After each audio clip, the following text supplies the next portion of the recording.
Aujourd'hui, je vais vous emmener dans un lieu où l'eau et le travail des hommes se rejoignent dans un ballet quotidien, le port de pêche de Sinnamary, situé à l'embouchure du fleuve du même nom.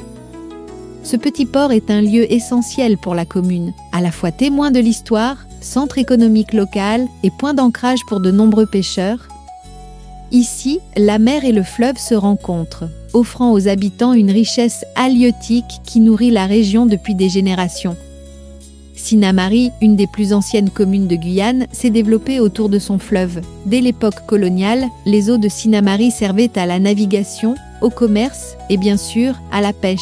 Aujourd'hui encore, le port est le cœur battant de cette activité, réunissant chaque jour des pêcheurs qui partent affronter les eaux pour apporter poissons et crevettes aux marchés locaux. Le port de pêche de Sinnamary n'a pas l'ampleur des grandes infrastructures maritimes, mais il possède un charme authentique. À l'aube, lorsque les premiers rayons du soleil teintent l'eau d'or et d'argent, les pirogues et les petites embarcations colorées commencent à s'animer.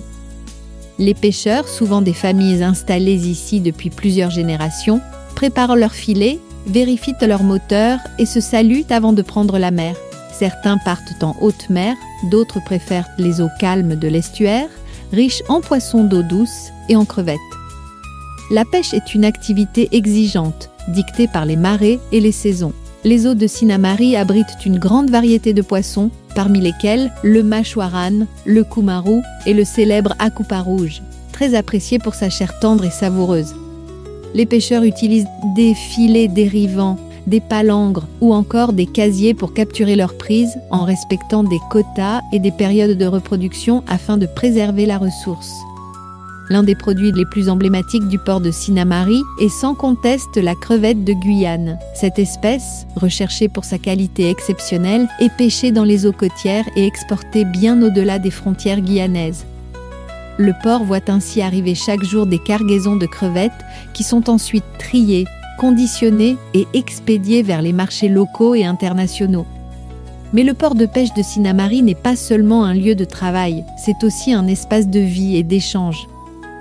À leur retour, les pêcheurs vendent indirectement une partie de leur prix sur place, dans une ambiance conviviale où se mêlent discussions, rires et traditions. Certains habitants viennent y acheter leurs poissons frais, négociant avec les marins qui, après une nuit en mer, racontent leurs péripéties et partagent les nouvelles du large.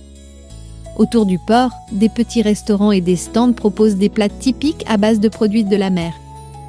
Ici, le poisson est cuisiné avec des épices locales, du bouillon parfumé et du riz, tandis que les crevettes sont souvent préparées en sauce ou grillées. Les saveurs se mêlent aux brises marines, créant une atmosphère chaleureuse où l'on prend le temps de savourer chaque bouchée. Le port de Sinnamary est également un point d'observation idéal pour la faune locale. À marée basse, on peut voir des hérons et des aigrettes se faufiler entre les embarcations, guettant le moindre poisson oublié.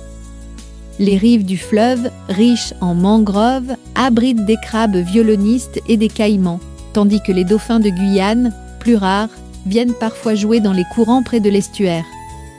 Malgré son importance, le port de pêche de Sinnamary fait face à plusieurs défis. La pêche illégale et la surexploitation menacent certaines espèces, tandis que les infrastructures nécessitent régulièrement des travaux pour s'adapter aux conditions maritimes changeantes. L'équilibre entre activité économique et préservation des ressources est un enjeu crucial pour l'avenir de ce port. Pourtant, malgré ces défis, le port de Sinnamary continue d'incarner l'âme de la commune.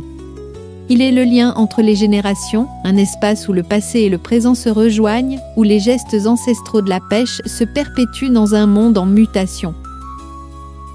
Lundi prochain, nous poursuivrons notre exploration avec un autre site emblématique de la Guyane, Cunamama. Le cimetière des Pères, situé à l'extrémité de la savane de Trou-Poisson, témoigne du passé de la région. Construit en hommage aux prêtres réfractaires déportés à la fin du XVIIIe siècle, il est accessible par une piste et constitue un lieu de mémoire important.